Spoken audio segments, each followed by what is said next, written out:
He whakaparahako te pire takutai moana hou I te iwi Māori. Koe rā te huatau o te kāhui tika tāngata ki mua I te kōmiti whiriwhiri Māori I te rānei.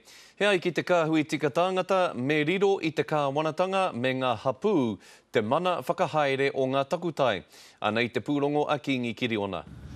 Kei runga I o rātou pokohiwi ngā take āiwi katoa.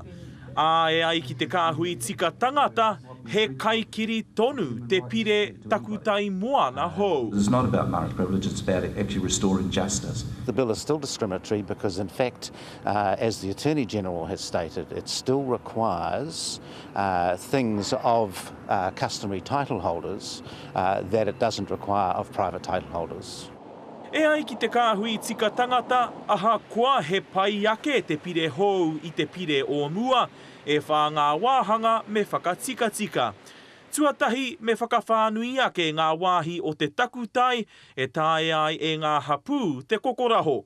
Tuarua me noho tahi ngā hapū me te karauna ki te whakahaere I aua takutai. We think there's been developing some really very positive models around New Zealand of co-management, the Waikato River, the Te Arawa Lakes, for example, where the outcomes have been really good. He kai mā te hinengaro, he kai mā te ngā kai tērā whakaaro, a ka whakahoki ki roto I tō mātai rōpu ki reira kōrero ai tērā take. Engari ko tōna mutunga ma he pire tēnei ko puta mai rā runga te āhutango nā kōrero o te Pāti Māori me te Ngāhinara. Ko te tua toru o ngā āki a te kāhui tika tangata, me roa ake te wā whakatakoto tono mo ngā hapū I te ono tau.